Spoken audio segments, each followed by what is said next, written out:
ianao dia ho lasa za zao renao izay tamin'ny mpanompon'Andriamanitra ho lasa sénateur hono za sénatrice dia iny amin'izay zany dia lasa manao politika be amin'izay satria izay zao fieritretako azy tsy maintsy miditra antoko politika vao tanteraka izany dia lasa manao politika dia efa nandalovana ihany izany fa tena tsoroko fa tsy mety amintsika na dia efa samy mpanompon'Andriamanitra fa vao misy fofofona ohatran'ny misy fofofona politika izay dia fiarahana dia ohatran'ny tsy mahary misy mivoana kely foana tsy maintsy eo foana ilay hoe politika andresana dia tsy mety ilay izy satria izany ianao za zany zao nieritreritra hoe raha vao zao zany dia possible an'izao dia andeha aloha tsofokato manao calcul ianao raha vao calcul io nampiasaina ka ity nampiasaintsika dia tsy mety fa raha ny teny anazy izy ka tena izay tokoa ny tena izy dia na tsy hanao ninina ary dia tonga amin'izay toeran'izay ihany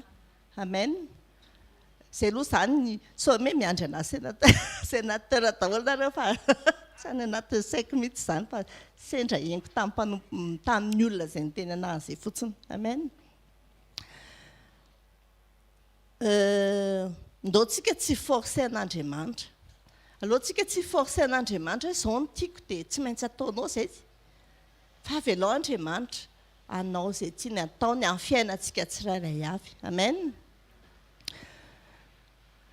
manana finoana fotsiny tsika zavatra nytenenin'Andriamanitra amintsika dia tsy maintsy tanteraka amen fa tsy izay mampety atsika ny ataontsika manao izay tokony ataontsika fa tsy manao izay tsy mety izay ilay hoe raha miteny amintsika Andriamanitra hoe hitay anao zaho izy izy tsika moa vao fitahiana dia vola foana ny ao anatin'ny saintsika hitahanao dia tsy midika izany hoe vao misy vola latsaka eo dia fitahiana avy amin'Andriamanitra fa dinio tena izy vety sa tsy tena izy raha vao misy sarina sekitany hoe masisa raha vao misy sarina mamofopofona hafahafa dia elao haitsika izany tsika tsy fehezin'ny vola fa ny vola no mifehantsika noho izany isika no mifehy vola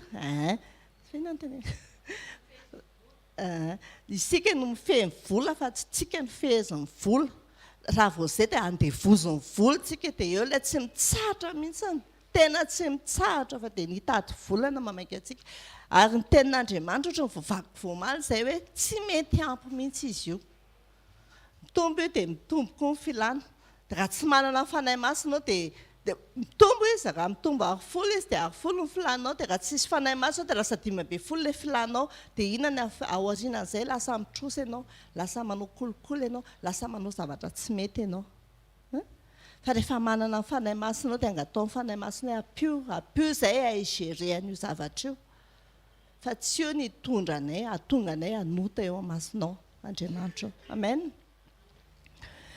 dia andaontsika tena hanana fo koa tsy mametsiana an'Andriamanitra izany fa fo mahay makasitraka azy foana fo mahay misaotra azy foana satria matoa ny zavatra iray mitrainga amin'ny fiainantsika dia hatsarantsika izany amen minao fa minao an'izany tsika matoa zavatra iray mitranga eo amin'ny fiainantsika dia mahatsara antsika izay dreidre mety mafy be ilay zavatra mitranga amanofo antsika fa rehefa tena miverinao amin'i Jesosy tsika dia misaotra an' Jesosy misaotra Jesosy fa afaka tamin'iny zavatra iny misaotra Jesosy fa nandresy tamin'iny zavatra iny fa tsy raraka tao anatiny iny nisy mpanompon'Andriamanitra izao henoko ny teny hoe io fakapana ny fahotana ozy izy fahotana ohatrany hoe mahita tsirony kely ianao fa avy eo nefa iny mahafaty ianao mahafaty ny fanahinao rehefa tsy marary ny vatanao dia ny fanahinao mihitsy maty rehefa avy eo mila mitandrina tsika manoloana izany rehetrarehetra izany amin'ny fotoantsika mandalo an'izany hoe désert amin'ny fotoantsika mandalo olana reny fotoana rehetrarehetra reny no ahatonga antsika tena hoe hifandray amin'Andriamanitra tena hoe eo izay le hoe tsisy olona afaka examen raha tsy mandalo examen raha milamina be ny fiainanao dia manontany tena fa ny fiainako milamina be tena tsisy problema nisy tena tsy haingo tsara moa izy teo fa za nitary amin'ny toilette hoe Ndraindrayntsika ohatra ny efa nyteneniko tetiko hoe ndraindrayntsika ohatra ny mieritratra hoe fa aky ny lanitra, aky ny zavatra rehetra momba ny fanjakan'Andriamanitra. Dia efa manomboka ilay miteny be amin'izay Maranatha tena hoe za tsy matahotra. Nefany indraindray raha vao tsy feno fanamasintsika dia aika antsika mbola manao zavatra tsy mety, tsy sitrapon'Andriamanitra. Afaka mitentsika hoe Maranatha fa tsy ao anatina frère ihany za efa mety be. Ao an-tokantrano moa izany dia mitena miankijery mihitsy hoe izy mbola zao foana, za zao. Ohatrany hoe manao an'izany. Nefa indraindray tsaroa fa mety ianao ilay mbola hozy Jesosy hoe zao ve ianao io, mbola zao. Na ilay fisainanao fotsiny ary hoe za efa zao fa ianao mbola zao. Za mamaky Baiboly foana fa ianao tsy mamaky akory. Za zao, nisy fotoana efa nitantaran'izay hoe za mieritreritra ny zanako tsy mivavaka. Fa handray alina aho nahita anazy kay mandohalika izy. Da azonareo tsaina amin'izany jugementanao. Jugementanao lasa aloha. Nefa Andriamanitra efa mitantana ny zanakao iny, mitantana ny mivadinao iny. Mety tsy hitan'ny masonao ny ataony, hitan'ny masonao zavatra hafa fa zavatra ataony sy Andriamanitra tsy hitan'ny masonao. Mila manginy tsika. Rehefa tsy tatinao ilay izy dia hoe tombavaka izy. Fa tsy ianao no maka ny toeran'Andriamanitra manao izay hanovanan'ireo zanaka sy vady sy ny manodidina anao. Izay moa ilay hoe tsika Baiboly mivelatra ho an'ny hafa dia aseho ary aloha ianao aseho aminy hoe ahoana tokoa ianao io dia izay ianao vao raha tokony hiteny dia miteny. Fa za mbola miteny foana efa be da be ho anay izany, be da be izay nitenen'izay fa tena hoe avelao Jesosy miadinao fa Jesosy malala ny ataony amin'ireo zanaka sy vadinao ireo. Amen. Amen. Dia averiko hoe tandremintsika mieritreritra foana hoe misy tenin'Andriamanitra moa ty fa saika hovakiako lava be ohatra tsy hovakiako efa tapitra ny fotoanako ao amin'ny Deutéronome toko 7:1-9 mba vakio nge Andriamanitra manao zavatra be da be amintsika. Ataony daholo izay mapety amin'ny fiainantsika, ataony mapety amin'ny fiainantsika aminazy. Rehefa mety amin'ilay amintsika amin'izay ilay ataony dia hozy izy amin'izay tsika hoe noho ny heriko noho ny tanjako ny antony izao rehetra izao. Fa tsika eto ilay manao fa toy izao ny fahasoavan'Andriamanitra fa natoy izao dia tsaroa fa fahasoavan'Andriamanitra natoy izao antsika. Tsy vava voaka fotsiny iny fa tena izay ilay izy hoe fahasoavan'Andriamanitra matoy izao antsika tsirairay avy. Amen. Amen. Indraindray lasa tsy anjery ohatra ilay pisy dia fiadanana tena indraindray tena tsy mitsodran'olona akory sika fa izay fotsiny pisy eo dia izay. Aloha indray raha manao bonjour rehefa tsy tena ao anatin'ny fotsika ilay hoe mitsodran'ny hafintsika fa ataontsika fahazarana dia ohatr'izay koa iny fa toy izao tena tsaroa fa fahasoavan'Andriamanitra natoy izao antsika tsy avy amin'ny herintsika tsy avy amin'ny tanjantsika fa avy amin'Andriamanitra irery ihany. Amen. Dia andaontsika hitehaka mafy be ndraisantsika mpandompon'Andriamanitra manaraka.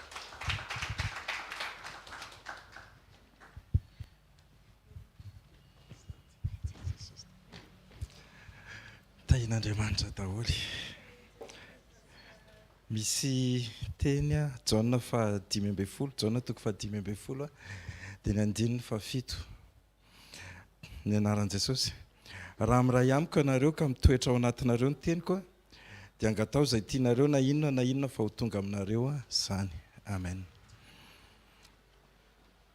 Le hoe communion moa izany dia mitokana ianao izany dia vavaka ianao dia ahoana moa izany Jesosy ilay mivavaka anatina communion. Dia ohatry ny ahoana dia inona izany ny tenenina mampiavaka amin'ilay za sy rehefa za rery ny eritreritra an'izany fa nareo tsy mba nisy ny eritreritra an'izany. Dia inona tsara izany ilay tenenina ao anatin'ilay communion. Ny mahazatra izany Jesosy ianona hanao fanadinana da io izy. Jesosy ny anona ohatrany efa ho lany asa nahoana io efa ho lany indray izao ny gazy. Ny vary tsy manao an'izao ohatr'izany nahazatra. Dia izao izany hiditra amina vavaka communion. dia za sy rehefa za rery nametraka an'izany fanontaniana izany ao fa nareo tsy mba nisy nametraka an'izany. Dia nanontany a Jesosy, inona zany le atao ao anatin'ny vavaka communion? Ahoana zany le vavaka communion? Satria karazana vavaka hafa mihitsy zany le izy. Dia nanontany teo dia namadibadika teo dia io teny io ny azoko tamin'izay amin'ny anaran'i Jesosy, raha miray amiko ianareo, dia eo dia tonga saina hoe miray firaisana communion zany. Dia faharoa manaraka an'izay, raha miray amiko ianareo ka mitoetra ao anatinareo ny teniko, dia angatao izay tianareo na inona fa ho avy aminareo zany. Amen. Ny androany zany izay angatanao dia ho avy daholo araka ny tenen'ny tenin'Andriamanitra hoe ino moa zany? Fa ho tonga aminareo zany, dia famahana olana hivany olana antsika rehetra. Amen. Fa ny manaraka teo zany dia hoe ka mitoetra ao anatinareo ny teniko. Dia ny zavatra mahazatra le tenin'Andriamanitra zany tokony tafatoetra ao anaty. Dia ohatrany ahoana le hoe tafatoetra ao anaty. Nisy fotoana zany mamaky tenin'Andriamanitra dia vakiana fandroany, dia vakiana fantelony, dia vakiana fanimpolony, dia amin'izay tadidididy kokoa. Dia mieritreritra ianao hoe ataoko tadidy foana iny mandritry ny andro, mandra-pariva ny andro. Dia possible eny an-dalana ena, ina moa le tenin'Andriamanitra? Izao le tenin'Andriamanitra, izao le tenin'Andriamanitra. Dia mieritreritra hoe mitoetra ao anaty le teny satria tadidy foana. Dia ny tenin'ny mpanompon'Andriamanitra teto hoe tsy le tsenjery le izy. Dia hoe tsy izy indray zany le izy teo. Ohatrany ahoana ary le tenin'Andriamanitra mitoetra ao anaty. Ny mpanompon'Andriamanitra teo aloha zao ny teny hoe rehefa tonga ny fiafaran'ny taona dia jerena amin'ny fitaratra manoloana ny tenin'Andriamanitra isika. Mbola karazany hafa indray izay hoe io ny tenin'Andriamanitra dia ahoana ny toetrako, ahoana ny fihetsiko, inona le zavatra ny teneniko tamin'olona teo, fanaraka tamin'ilay lazain'ny tenin'Andriamanitra ve le izy. Dia rehefa misy heninao zany rehefa mizaha ny tenanao manoloana ny tenin'Andriamanitra, heninao misy mitritra zany, indraindray misy marary, misy mijustifie, tokony marina ihany kely le teneniko iny, nefa jerenao nefa tsy izao ny lazain'ny tenin'Andriamanitra, tena tsy marina iny. Dia heninao misy mifanitona manao ohatr'izao zany any anatinao any.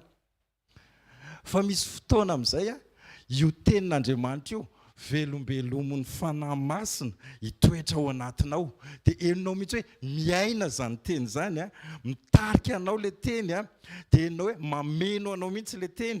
Dia rehefa mameno anao le teny misy zavatra hafa tsy mifanaraka amin'le teny, tonga hikasika anao, tonga dia tsapanao hoe misy zavatra tsy izy zany. Tonga dia misy zavatra hoe tena tsy le mifanaraka amin'le teny zany. Dia mora kely le manala an'le izy satria fenao anatinao le teny. Izao no lazain'i Jesosy indray andro hoe tsy manana anjara amiko izy ozy izy. Izany hoe tonga le fakam-panahy nikitika an'i Jesosy, tena mahatsapa hoe tsisy anjarany mihitsy eo amin'i Jesosy, tsy manana toerana azo hipetrahanao ao izy, satria le tenin'Andriamanitra velona ao anatiny ao. Dia eno mihitsy hoe le fanahy masina zany mamelona n'le teny ho lasa fiainana ao anatin'ny olona anankiray. Dia rehefa ohatr'izay dia ilay vavaka communion zany mba kely voaraiko, dia izao ianao mivavaka hatateraka an'le tenin'Andriamanitra. Amen. Dia eo amin'izay zany vao mahatsiaro hoe le mivavaka mba hisy vary ao anaty inona moa zany, ao anaty gony heninao ihany hoe tsy izay tena any le izy. Dia le vavaka amin'ny zavatra ilainao sy ilain'ny fianakavianao rehetrarehetra tsy tena any le izy, fa ianao mijery an'le tenin'Andriamanitra hoe inona le teny men'Andriamanitra anao, velombelominao anaty. Dia manomboka mangetaeta amin'izay ianao hoe mba tiako ho tanteraka io teny io amiko. Dia manomboka mameno anao le teny, dia mameno anao le teny, mivavaka ho an'iny teny iny ianao. Dia jereo ange misy zany karazana vavaka hitadiavantsika ny zavatra ilaintsika. Dia misy karazana vavaka hitadiavantsika izay zavatra ilain'Andriamanitra. Dia raha communion amin'Andriamanitra ianao ka ny aty amin'ny ilainao, tsy tena mitambatra amin'Andriamanitra ange zany Ary mety possible amin'ny zavatra ilayntsika iny tsy araka ny sitrapon'Andriamanitra akoriny. Fa ny zavatra tian'Andriamanitra hitondrana antsika zany dia hoe inona ny tenin'Andriamanitra. Ny tenin'Andriamanitra namoronana an'izao tontolo izao. Dia ny tenin'Andriamanitra ho rava ny tany sy ny lanitra fa ny teny mbola tsy ho levina any amin'ny farany. Fa taty amin'ny namoronana an'izao tontolo izao sy ny ho rava ny tany sy ny lanitra dia ny teny sisa eo ampovoany eo amin'ny elanelany eo izao iainantsika izao. Aiza ho aiza ny position an'ny teny manoloana an'izay. Ny teny dia manana ny heriny sy fahefany. Fa misy an'io teny eo ambany hoe dia angatao izay tianareo na inona fa ho tonga aminareo zany dia manontany hoe maninona kay ny zavatra angatahako ty anankiray ity tsy mety tonga amiko. Nefa io no lazain'ny tenin'Andriamanitra hoe izay angatahana tokony ho tonga daholo. Satria ilay toerana nametrahana ny teny tsy eo amin'ilay tokony hametrahana azy. Satria tany amin'ny voalohany dia tsisy afa-tsy ny teny namoronana an'izao rehetrarehetra izao. Ary lazain'ny tenin'Andriamanitra hoe rava daholo ny rehetrarehetra fa tsisy afa-tsy ny teny. Ary amin'izao fotoana anelanelana izao ohatry ny ahoana ny tokony ho toeran'ny teny. Andriamanitra zany te hametraka antsika eo amin'ny toeran'ny olona tena manome voninahitra ny tenin'Andriamanitra. Tena hoe mametraka ambony ny tenin'Andriamanitra eo amin'ny fiainana. Dia isika nefa ilay karazan'olona nomen'Andriamanitra safidy. Tena safidinao ny hanao an'izay na tsy hanao an'izay. Hoy ianao hoe sekoly ao tsara, mety tsara, fa mivoaka ny super U amin'izay eo amin'izay manomboka miketrika hoe ahoana amin'izay. Nefa ny tian'Andriamanitra atao hoe alefa ny teny. Eto izao tsika tsisy hira mihitsy hatramin'ny maraina. Dia mandrapirava za mieritreritra hoe mety tsisy hira fa teny daholo. Dia rehefa avy eo mivoaka eo amin'izay dia ahoana amin'izay nitondrantsika. Ny toerana ametrahantsika an'ilay teny rehefa mivoaka eo. Fa iny teny iny tena tokony ao anatintsika. Dia angatao ny fanahy masina raha henonao hoe tsy miaina tsara ao anatin'ilay teny ianao.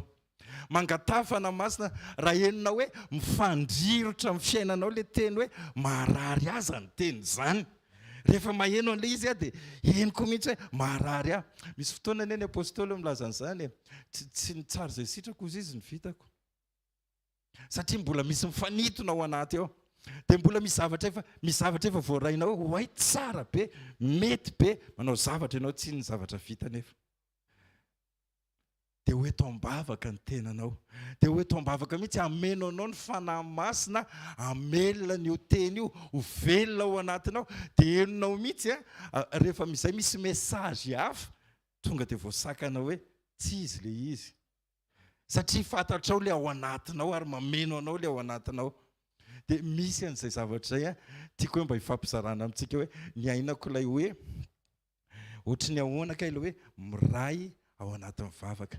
Dia jereo ange ny karazan'olona maka ohatra ao anaty baiboly ireny olona hoe manaraka ny tenin'Andriamanitra. Fa ny tenin'Andriamanitra fotsiny manaraka ataony dia izay.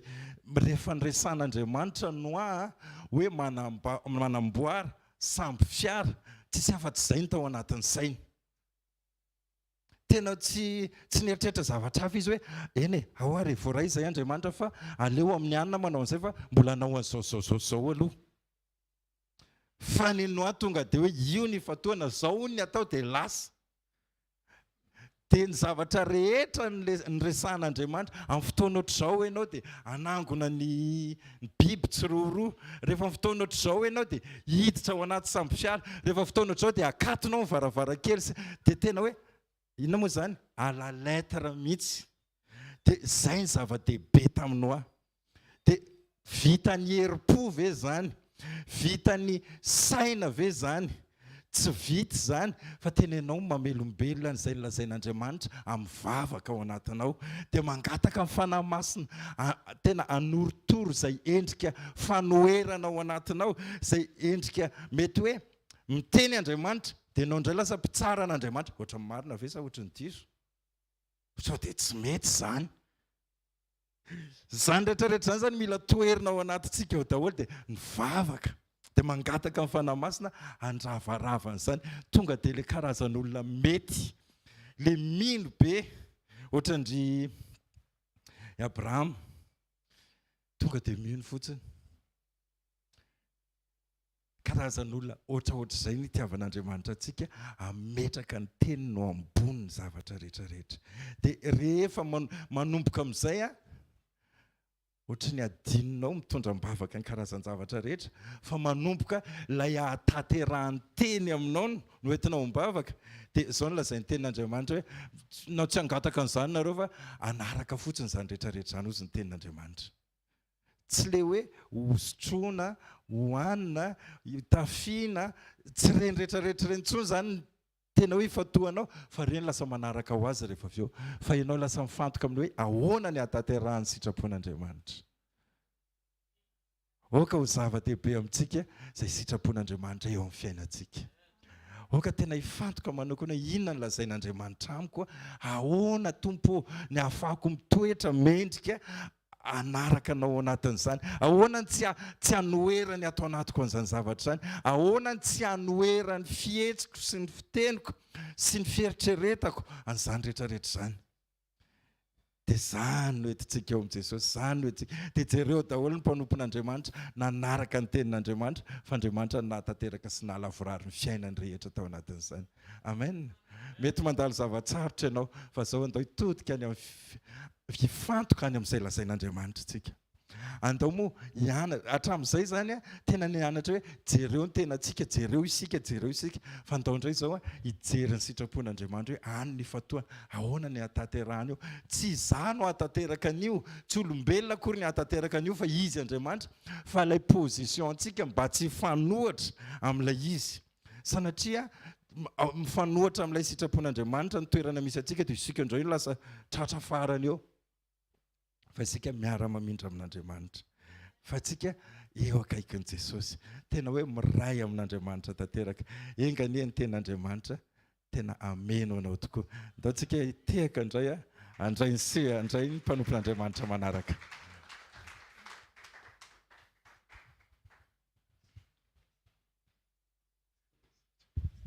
Alleluia.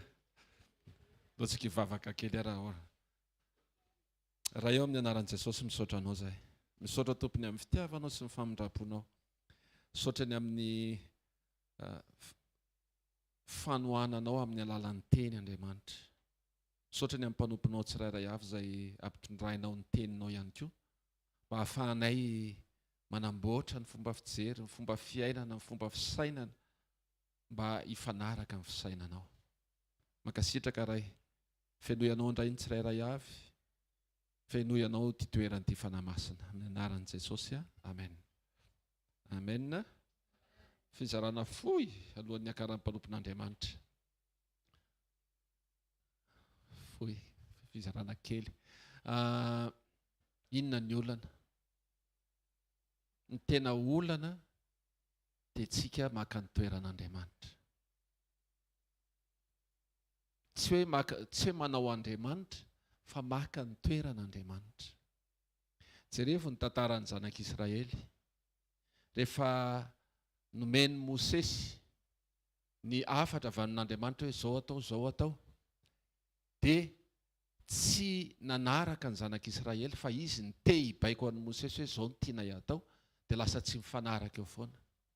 Dia nefa raha ny Andriamanitra haitsika tsara le ao amin'ny Exodosy 4:7 hoe za hiady ny adinareo izy fa nareo kosa angina. Inona ny olana antsika tsy mangina?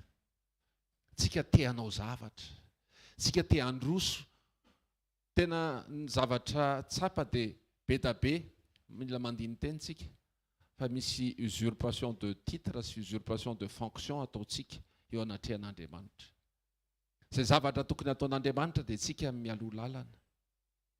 Dia haitsika tsara ny toriteny tamin'ny sabotsy, izay nanaraka tenina, izay nanaraka tamin'ny HVK Livents, ny tantaran'ny Jakoba. Tena hoe tao anatin'izay fantany hoe ohatran'izao ny anjara voatendriny. Nampiany Rebeka moa izy rehefa avy eo hoe zao atao, fa nanery koa izy hiditra any amin'ilay anjara voatendry. Nefa anjaran'Andriamanitra no mitondra anao any amin'ny anjara voatendry. Mety mahazo teny fikasana ianao androany, fa tsy ianao no mikofokofoka hatateraka ilay teny fikasana. Tsy ianao no mitotototo hatateraka izay lazain'Andriamanitra, fa izy ny manao dia izy ny manefa azy. Ny finoanao dia ampiakaro hitovy amin'ny finoan'Andriamanitra. Dia afaka miteny amin'izay ianao hoe mibanjina ny tompo, ilay tompo ny finoana sy manefa an'izany. Izy ny manatateraka, izy ny manefa, fa isika tsirairay avy. Miaino izay lazainy, mandroso, manatateraka izay teneniny, fa tsy mialoha lalana azy. Amen. Iten'ny mpanompon'Andriamanitra rehefa avy eo, izay lazaiko hoe fohy dia fohy ilay zavatra zaraina. Fa tiakontsika tena tafiditra hoe aza manomana izay mety efa vonona any anatinao. Aza manomana tahaka ny Jakoba hoe ndeha hikofokofoka andeha hanao an'ity sy hanao an'ity. Efa reko tamin'ny mamako hoe zao hono za zandrany fa za hono ohatr' izao zany. Za zany ny hatateraka an'ilay izy. Hatramin'ny vidy an'ilay fizokiana sy ny karazany sy ny karazany. Aza manery an'Andriamanitra, anafaingana izay zavatra nylazainy. Tsy azo afainganana ny zavatra nylazainy na izy aza nylaza azy. Fa rehefa izy nylaza azy dia izy manatateraka. Ianao miandry ny fahataterahana, manana ny toe-po mendrika an'Andriamanitra, manana ny toe-po manaitra an'Andriamanitra hahatonga azy hanatanteraka an'ilay izy ara-potoana. Dao tsika etontsika ambavaka izany. Hoe tena tompo androany, tena aok'izay. Aok'izay ilay za tena miezaka manao an'ilay izy. Aok'izay ilay za ilay tena ifonana tompo raha naka ny toeranao aho. Satria maka ny toeran'Andriamanitra ianao, satria ianao zany ny hanatanteraka an'ilay izy. Kinona mora ianao ny hanatanteraka an'ilay izy, tsy avy ataovy izay vitanao. Dia miandry izy. Ianao miazakazaka tena mila makary, mila manao andry, mila manao andry. Ataovy izay tokony atao, fa ny tena marina miandrasa an'Andriamanitra. Izay ilay hoe taria amin'ny fanahin'Andriamanitra. Vavakitsika. Raha eo, ny anaran'i Jesosy misaotra anao izay. Misaotra tompony amin'ny fitiavanao sy ny famindram-ponao. Misaotra ny amin'ny teninao. Misaotra ny amin'ny fampatsiahivana indray androany fa zahay tsy tokony haka ny toeranao. Tsy hanery ny fitrangan'ny valimbavaka. Tsy hanery ny fitrangan'ny anjara voatendrinay tsirairay avy. Tsy hanery ihany koa hatateraka ny teny fikasana izay ambaranao aminay tsirairay avy. Tompo Andriamanitra, indraindray izay mafana fo, indraindray izay miazakazaka sy mitotototo, manao izay tokony ataonao Andriamanitra. Ifona anay izany mamindrafo aminay. Androany kosa raha hitenanao Andriamanitra, dia manaiky ho tarian'ny teny izay, hietsika amin'ny alalan'ny teny, dia ilay hetsika izay tokony hetsehanay mifanaraka amin'ny teny, mifanaraka amin'izay programanao Andriamanitra. Dia misaotra ray, misaotra tompo malala amin'ny anaran'i Jesosy. Amen. Andao tsika hitehaka mafy. Andaisantsika amin'ny mpanompon'Andriamanitra. Halleloia. Halleloia. Manona ny fiadanan'i Jesosy amintsika tsirairay avy. Sekoly famana olana androany, efa nampiteny amin'ny mpanompony teo Jesosy fa mivazany alohan'ny olana. Amen. Dia aza mieritreritra an'ilay olana tsony, fa mifantoha amin'ny teny amin'izay. Any tsy hay zara ilay teny amaha olana fa Jesosy no solution antsika. Andao tsika hivavaka. Jesosy tonga eto izay, mila anao izay. Ianao no ilainay. Te handrehanao izay Jesosy. Aoka hiala ny fahazarana rehetrarehetra, fa ianao no ilainay. Sokafo ny sofim-pananay, sokafo ny masonay, ahitanao, andrehanao ao anatin'ny teny. Tenena Jesosy fa vonona hiaino anao izay amin'ny anaran'i Jesosy. Amen. Halleloia. Luka 9:5. Dia izao voasoratra hoe Luka 9:5. Iresaka fahazarana kely isika.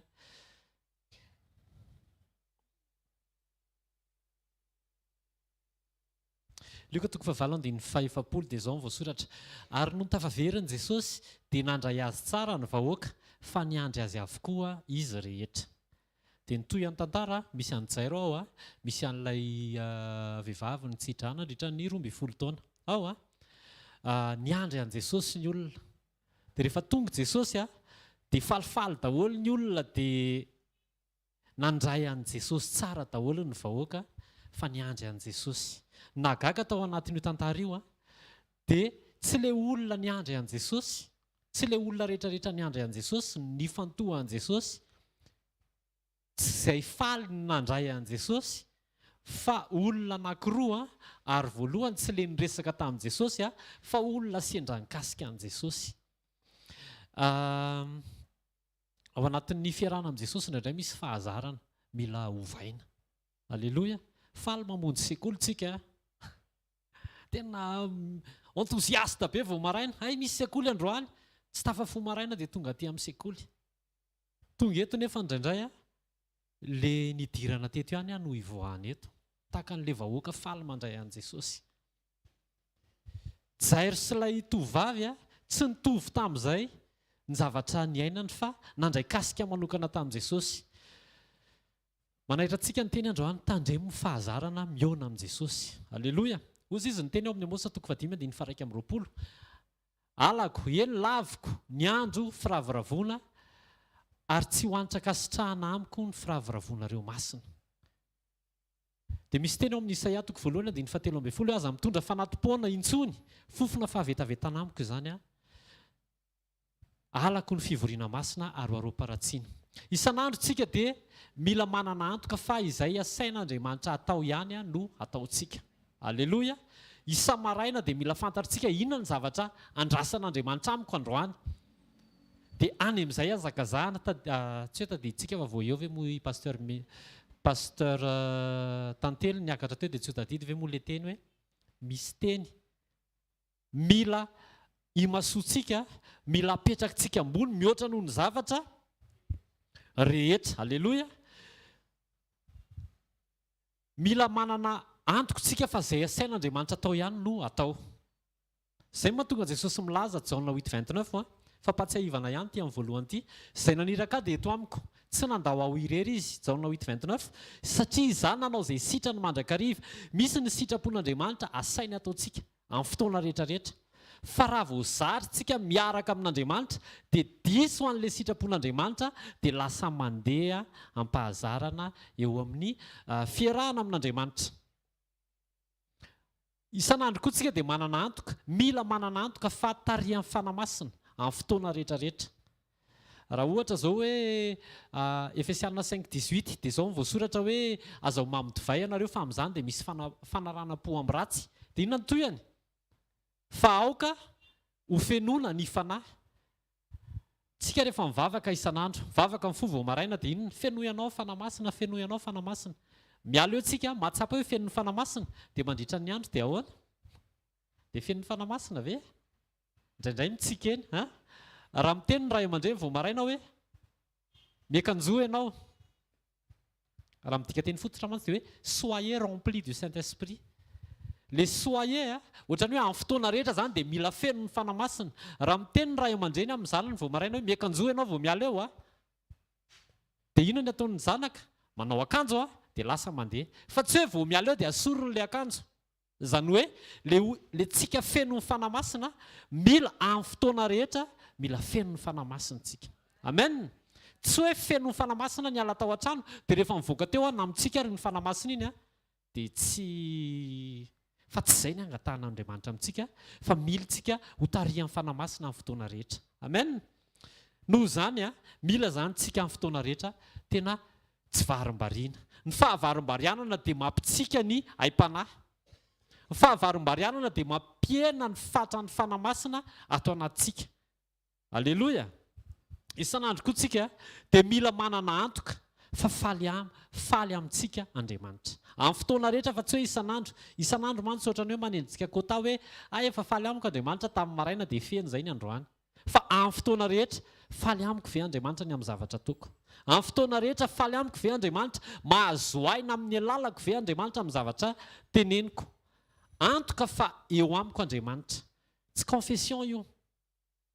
Tsy hoe eto amiko Andriamanitra, eto amiko Andriamanitra, eto amiko Andriamanitra, faly amiko Andriamanitra. Averinao indroapolo zay dia faly aminao Andriamanitra, tsy izay ilay izy. Fa mila fantatrao fa faly aminao Andriamanitra. Aleloia. Inona ny proof fa faly aminao Andriamanitra? Hoe izy ny tenin'i Jesosy, rehefa tanterahanareo ny fifaliako dia ho tanterahako na ho fenoko ny fifalianareo. Ny proof zany fa tsy faly amiko Andriamanitra dia misy zavatra hafa mandifotra ny fifalian'Andriamanitra atao anatiko. Paoly sy Silasy tany an-tranomaizina sy ny apôstôly toko fa 9 andiny 5 hatramin'ny 20 na dia any am-ponja ary Paoly sy Silasy dia tsy foana ny fifaliany satria tsy noho ny erreur na tonga amin'ny Paoly sy Silasy tany am-ponja fa noho ny fitorian'ny filazantsara dia reny ao anatiny ny fifalian'Andriamanitra. Mazava amintsika ve lohatra eo? Tandremo zany no mandeha am-pahazarana. Averiko vetivety ilay teboka anaky telo teo mila manana antoka fa izay asian'Andriamanitra atao no atao. Faharoa, mila manana antoka fa feno ny fanamasina ary tarihan'ny fanamasina. Ary fahatelo isan'andro dia mila manana antoka fa faly amiko Andriamanitra na manao ny sitrapon'Andriamanitra. Aleloia. Inona raha ny tokony atao? Ireo karazana fahazaran'ireo dia tsy hoe fahazarana mitera-boka-tsoa fa rehefa tonga fiainantsika ireo dia lasa tsara fiombonana amin'Andriamanitra tsika. Aleloia. Ohabolana 19 teo dia milaza fa tsy tsara raha manam-pahalalana ny fanahy fa izay miezaka mosalahy dia ho diso lalana. Possible manana fahefana sy toerana kanefa ny fivoarana sy ny fandrosoana dia tsy miankina amin'ny fahalalana fa miankina amin'ny fitarihan'ny fanahy. Amen. Militsika zany tarihan'ny fanahy. Raha ohatra izao hoe atsangana ny tany izy nefa namonjy sekoly ela indrindra teto dia misy tanana 3-4 eo 5 enina tsangana. Fa tsy connaissance ilay izy fa ilay fahalalana mivadika fitarihan'ny fanamasina antsika. Ny sekolitsika eto mantsy dia tsy hoe karazana ohatra hoe zaraina fasikula enitsika dia ampianarina iny fasikula iny dia rehefa tapitra iny dia samy mirava tapitra ny fianarana. Tsy izay ilay izy. Fantanjon'Andriamanitra tsy hoe tsika manam-pahalalana fa tsika zaka ny fitarihan'ny fanamasina. Aleloia. Afaka mahazo aleloia ve Jesosy? Isan'andro tsika dia mila miaina isan'andro ny fahatahoran'Andriamanitra. Ao anatina sekoly zany dia be da be ny zavatra korigena amin'ny alalan'ny fiarahako amin'ny fanamasina fa tsy hoe korigena amin'ny alalan'ny lesona ampitaina. Satria raha lesona izy dia tonga principe de vie nefa tsy principe ilay ilaina fa fiainana miaraka amin'Andriamanitra. Mila miaina fahatahorana an'Andriamanitra. Rehefa mahazo ain'Andriamanitra ao anaty communion dia mipetraka ho azy ny fanajantsika na ny fahatahorantsika an'Andriamanitra. Ny olona tsara communion amin'Andriamanitra dia tsy mandeha intsony amin'ny zavatra izay hitany maso. Avereny hoe ny olona manana communion amin'Andriamanitra dia tsy mandeha intsony amin'izay zavatra hitany maso. Misy tantara anankiray izay ao anaty Baiboly Mpanjaka faharoa toko 4:4 ka hatramin'ny 17. Elisa sy ny zatoviny io rehefa ny fomaraina izy ireo dia rehefa ny fomaraina Mpanjaka faharoa toko 4:4 hatramin'ny 17 dia rehefa ny fomaraina izy ireo dia sendra nijery ny zatoviny Elisa. Dia rehefa nijery izy dia inona ny zavatra hitany? Feno soavaly manodidina be teo amin'ny tanàna. Soavaly moa zany tsy hoe mandeha irery fa misy miaramila eo amboniny. Dia natahotra izy dia foaziny orikaka eo fa maninona ny feno hanina be da be? Feno soavaly sy miaramila be da be. Dia hozy izy Elisa, aza matahotra fa ny momba antsika dia be lavitra no momba azy. Ny olona feno communion amin'Andriamanitra dia tsy mikropaka ao anaty ady. Aleloia. Ny olona tsara communion amin'Andriamanitra dia manana fahatokiana ao anatin'ny zavatra hatrehany. Tsy hoe matoky fa be fahalalana fa matoky satria tsara fiombonana amin'Andriamanitra. Mitiafa mafy ho an'i Jesosy. 9:40 dia izao voasoratra. Ary hoy Elisa, aza matahotra fa ny momba antsika dia be noho ny momba azy. Dia Elisa nivavaka hoe Jehova ho mifona aminao ao. Ampahirato ny masony mba hahitany. Ary Jehova nampahiratra ny mason'ilay zatovo ary dia nahita izy akaindro tendrombohitra feno soavaly sy kalesy afo manodidina any Elisa. Rehefa tsara communion amin'Andriamanitra ianao dia tsy ahoana re zany mialatsiny fa toko amin'ny teny vazaha tsy mi-influencer anao izay hita amin'ny mason'ny olona. Tsy mi-influencer anao izay zavatra mandalo ety amin'ny fiainana ety ambonin'ny tany fa satria ny communion no antoka ao anao fa miaraka aminao Andriamanitra. Aleloia. Rehefa tsara communion ianao dia lasa tsy mivavaka mba ielan'ny olana. Sekoly famana olana androany fa rehefa tsara communion ianao dia lasa tsy mivavaka mba ielan'ny olana fa mivavaka mba ahiratin'ny masony manodidina anao fa misy Andriamanitra eo amin'ny fiainanao. Aleloia. voalaza ny boky ny mpanao salamo, rehefa tsara communion ianao dia ny olana mihitsy ny mahita fa miaraka aminao Andriamanitra dia mitsoaka ho azy ny olana.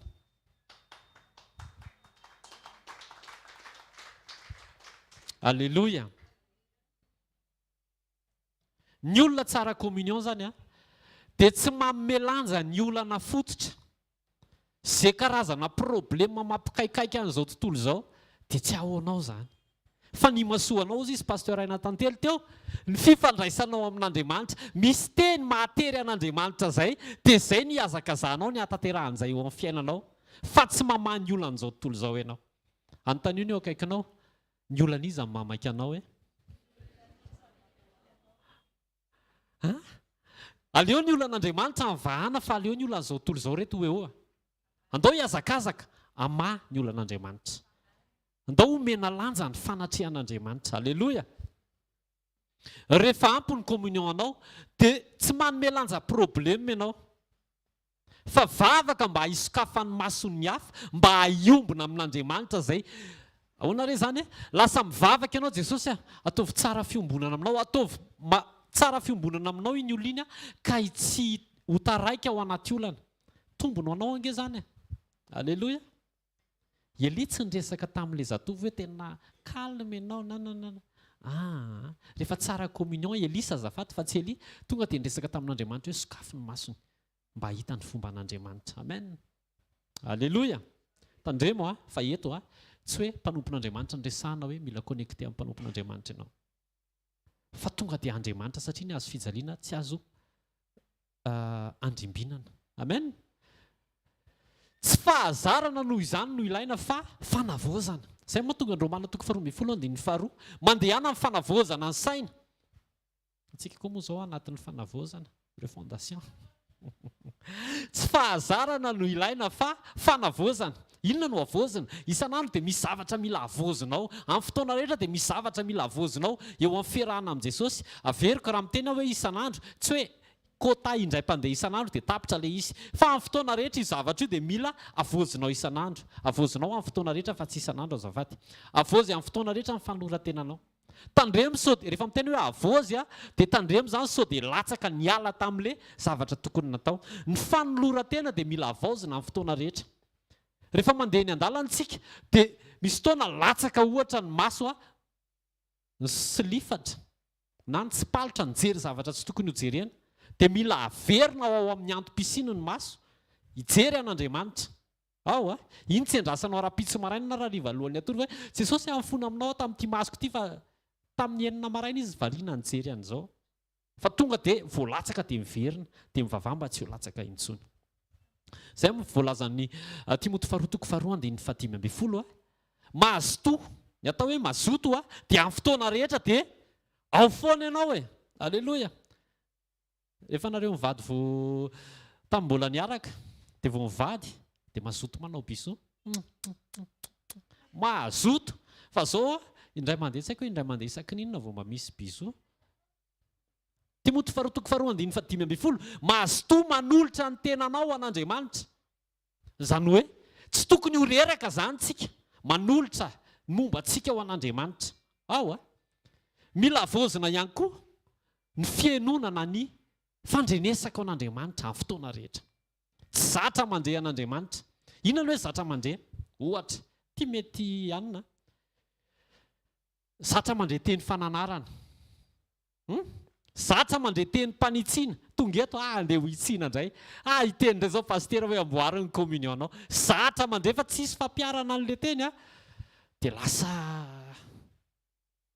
mitera-dozy zany. Jerevo tsara ny masony eo akaikinao, mitera-dozy zany. Tandremo sao dia zatra mandeha teny mpanitsiana sy teny mpananarana fa tsy misy fiantraikany intsony. Ilay teny mpanitsiana sy teny mpananarana. Izay voalaza amin'ny bokin'i Isaia. Isaia angambany izay hoe ny olona narina matetika ka mihamafy atoka dia ho torotoro tampoka ka tsy hisy fanasitranana. Tandremo sao dia zatra mandray teny mpanitsiana sy teny mpananarana fa tsy mitondra correction any aminao, tsy mitondra fanenenana sy fialana amin'ilay izy ny teny mpanitsiana sy teny mpananarana fa tena loza be. Avozy ny fianona isan'andro atoloran'Andriamanitra ny sofina Jesosy. Atolotra anao reto sofiko reto mba handrehanao amin'ilay fotoana hitenenanao. Fa tsy hoe niteny Andriamanitra tamin'ny maraina hariva alohan'ny tory. Ay Andriamanitra ka ilay niteny tamiko tamin'ny maraina iny. Tarabe zany. Fa rehefa miteny Andriamanitra, ny dikan'izay misy réaction tokony homenao eo no eo. Rehefa avy miteny Andriamanitra, miteny ray mira fankatoavana eo no eo. Aleloia. Aleloia. Teny raisiko izao, teny voaraiko izao, teny henoko avy amin'Andriamanitra izao, mira fankatoavana eo no eo. Aza diso fankatoavana ianao dia aza tara ny fankatoavanao an'Andriamanitra. Amen. Izao ny teny ao amin'ny Jeremia 29:1-2. Amin'ny anaran'i Jesosy, izao ny teny tonga tamin'i Jeremia avy tamin'i Jehova. Enoy tsara, mitsangana ka midina ho any amin'ny tranon'ny mpanefi tanimanga, ary ihany no andrenesako anao ny teniko. Ampandrenesako anao ny teniko azafady. Any no ampandrenesako anao ny teniko. Jereo tsara, miteny Andriamanitra hoe mitsangana dia midina makany, fa ataoko mandre ny teniko any ianao. Dikan'izay vao mihetsika ianao mankatoa dia mandre ny tenin'Andriamanitra. Fa matoantsika tsy mandre ny tenin'Andriamanitra, misy zavatra tsy nankatoavintsika izay ao. Dia miverena fotsiny eo amin'ny zavatra nasain'Andriamanitra nankatoavina, dia misokatra indray ny fandrenesanao. Dia hafa mafy ho an'i Jesosy. Mosesy fantatritsika loatra ny tantaran'i Mosesy. Tsika tsy hoe hitsara amin'ny Mosesy hoe raraka Mosesy tsy mpakatoa Mosesy mandeha amin'ny mpahazara Mosesy. Fa ny resahantsika androany ny fahazarana mankatoa. Ny expérience dia ratsy eo amin'ny fiarahana amin'i Jesosy. Aleloia. Aleloia. Satria Andriamanitra dia miteny zava-baovao foana. Tandremo ny fahazarana mihaino an'Andriamanitra. Rehefa ao amin'ny Nomery 20:7-12 ny amin'ny fotoana dia tsy ovaka itsika. Nomery 20:7-12. Rehefa niteny Andriamanitra tamin'i Mosesy dia hoe alaivo ny tehanao. Nisy vatolampy teo dia vorionao sy Arona rahalanao fiangonana dia mitenena amin'ny vatolampy. Tratran'ny pression Mosesy dia inona ny zavatra nisy? Efa zavatra efa nandeha tany aloha io, fa tany aloha ny tenen'Andriamanitra hoe kapohy vatolampy. Fa teto amin'izay tao anaty pression, izay ilay hoe ny problema an'izao tontolo izao aza atao mahakasika anao. Izay olana any aleo any. Fa ny fiombonanao amin'Andriamanitra atao tsara. Amen. Ao dia rehefa tratran'ny pression Mosesy teo ny vatolampy, ohatrany hoe ilay sinina rehetrarehetra tary zany teo daholo. Fa teto tsy nisokatra tsara ny fiainon'ny Mosesy.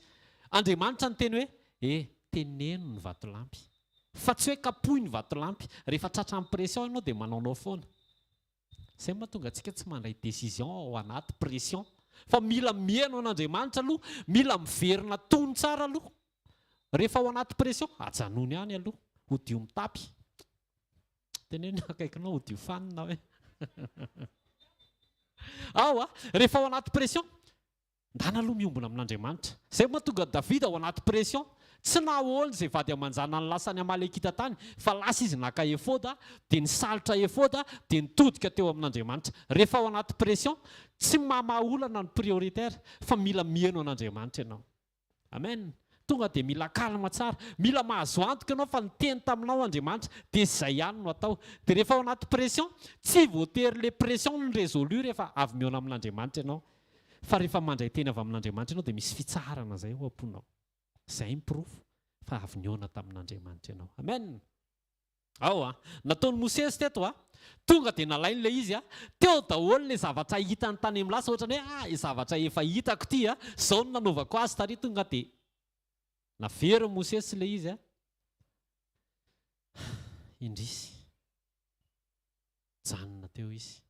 Fa tsy tantaranao zany amin'ny anaran'i Jesosy. Izay mahatonga amin'ny teny avozy isan'andro, avozy amin'ny fotoana rehetra ny fiainonao an'Andriamanitra. Tsy maninona mihaino tsara hoe tena Andriamanitra ve zany miteny zany, tena izy ve zany, dia mihetsika amin'izay rehefa avy eo. Aleloia. Efa nitenen'ny pasteur Aina Tantely teo ny manaraka, misy vavaka izay tian'Andriamanitra ho asandratra ao. Be da be ny zavatra afaka entina mambavaka, fa reny zao afaka hoe raisitsika eo amin'ny nofo daholo hoe noho ny fianaran'ny ankizy dia mangataka mba hisokatra ny asa, mba afaka mandoa réinscription, afaka andoa frais généraux, afaka andoa écolage, afaka andoa loyer, afaka andoa rehetrarehetra. fa zao misy ilay ao am-pon'Andriamanitra izay tian'Andriamanitra hoentinao eo anatrehany. Amen. Misy ny vavaka izay tian'Andriamanitra ho asandratrao. Fa tsy tosika libabao izy ny fitenenana, zany hoe tia rehetrarehetra tia dia hoentinao gaga Andriamanitra hoe iny ianao zany miaraka amin'ny gony be dia tsy misy kapoaka, tsy misy anina. Hoy izy Andriamanitra hoe tena le zanako ve ty? Fa misy zavatra izay ao am-pon'Andriamanitra tian'Andriamanitra hoentinao. Dia iny zavatra iny ilay nitenenin'ny pasteur Aina tantely teo, le tenin'Andriamanitra sy ny sitrapon'Andriamanitra izay tokony hololoha avintsika isan'andro. Rehefa le tenin'Andriamanitra sy le ao am-pon'Andriamanitra resaka communion no entintsika eo amin'Andriamanitra, dia mihaino foana Andriamanitra, dia mamaly foana Andriamanitra. Amen.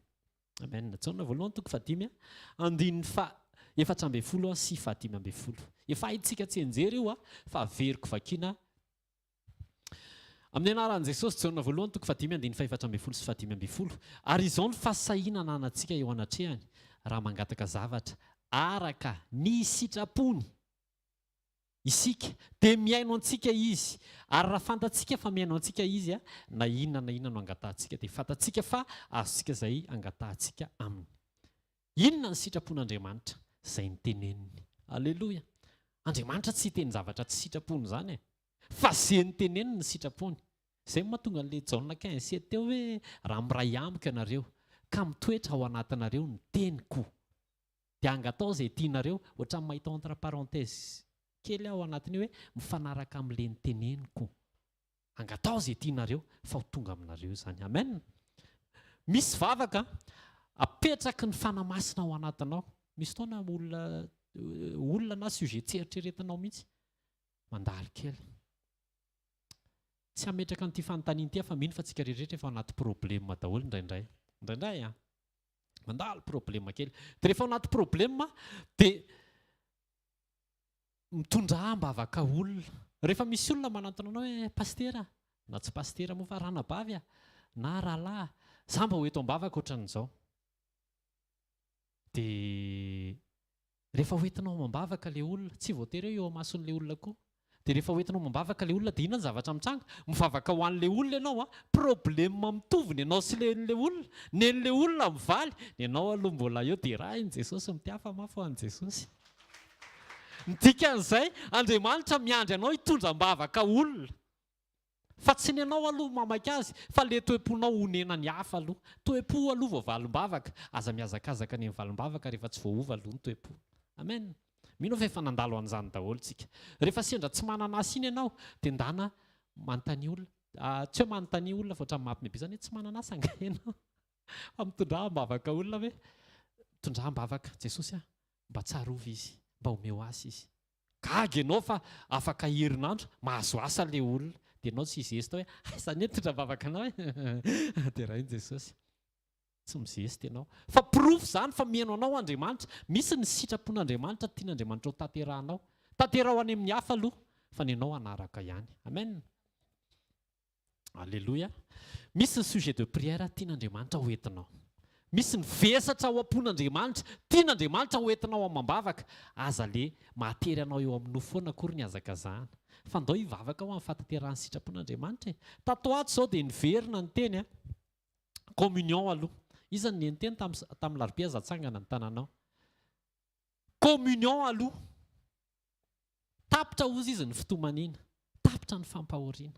Fa hifaly amin'izay tsika. Lasa izay ny fampahoriana rehetrarehetra. Dia izany mila hirairainao zany.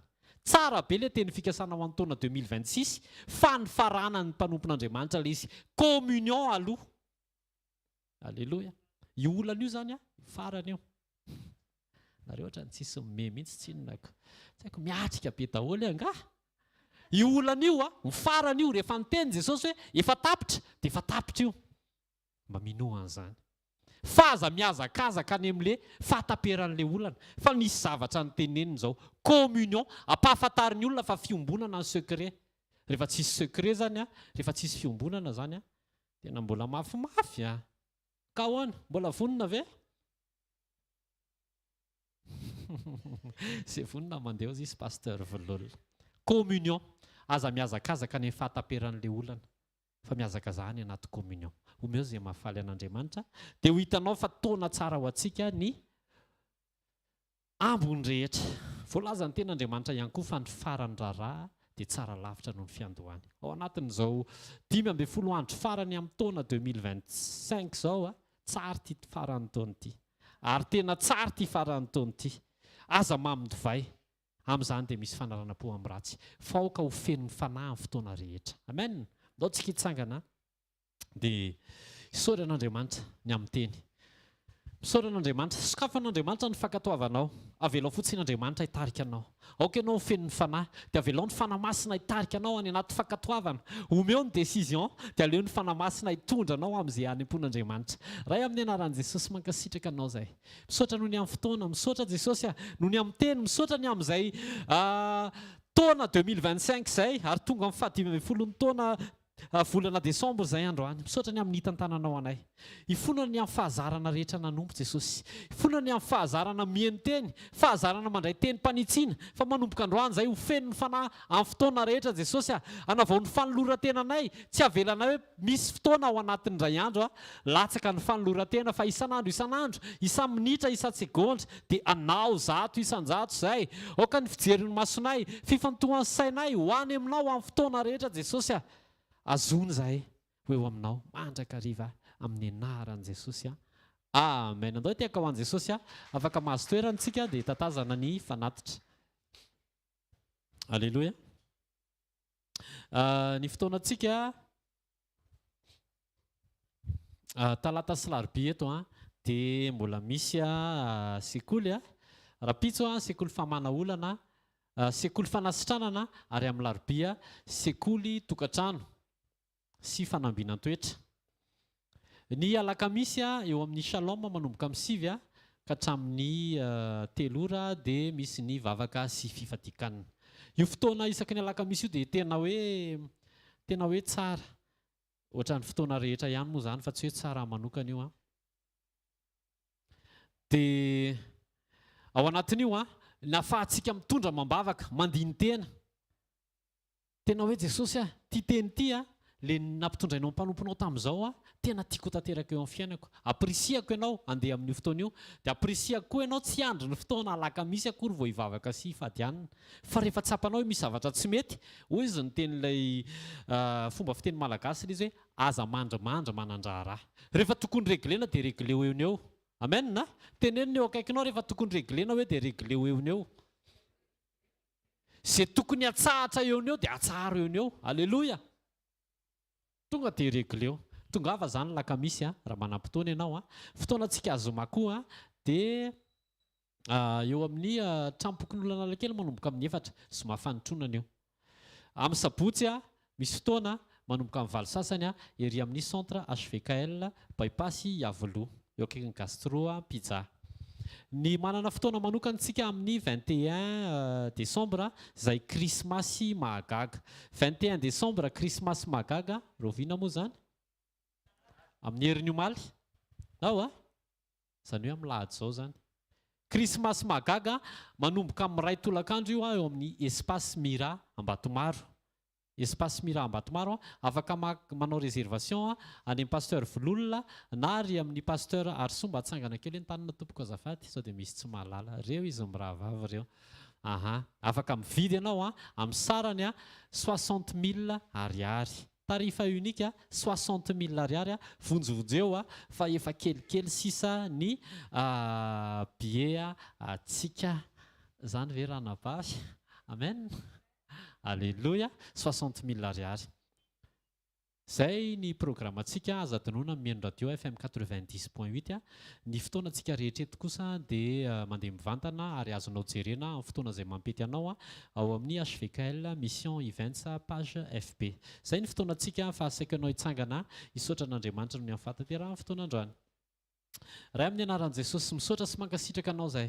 Misaotra fa nitay anay ianao, misaotra fa niteny taminay ianao ary misaotra fa namoky ny fanana indray ianao. Jesosy androany apetraka eo am-pelantananao ny tsirairay avy.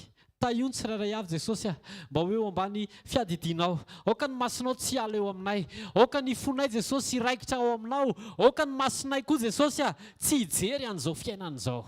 satria izao dia mandalo fa ny sitraponao ihany ny fanaovana ny sitraponao ihany izany no mitahiry anay ny fijanonana eo amin'ny fanatrehanao sy ny fankatoavana anao izany no antoka tsara indrindra ho anay fa rehefa maneno ny trompetra dia ho faly aminay ianao taio ny tsiraray avy aoka ivany olona ny tsiraray avy Jesosy aoka Jesosy izay vesatra rehetra ao amin'ny tontolo mpanahy izay mampisaraka ny tsiraray avy aminao ho tapaka androany fa ho tafahombona aminao ny tsiraray avy amin'ny anaran'i Jesosy raisoarany tsodrano hitay anao anie Jehovah ka hiaro anao ampamirapiratra ny tavany aminao anie Jehovah ka amindra fo aminao ananatra ny tavany aminao anie Jehovah ka anome anao fiadanana mandehana fa Jesosy efa niteny fa indro ao momba anao mandrakariva mbara-pahatonga ny fahataperan'izao tontolo izao mandehana fa ny sofinao dia hareny bitsiky ny fanamasina masonao dia tsy hifantoka amin'ny zavatry ny tany fa hijery izay any ambony hijery izay mahafaly an'i Jesosy ary ny fonao dia hiazakazaka anao an'izany amin'ny anara maheran'i Jesosy Kristy avy any Nazareta amen. Zareo fahasoavana fa fahasoavan'Andriamanitra no matoa izao fa ny fahasoavan'Andriamanitra no matoa izao antsika rehetra fiadanana tompoko rapitso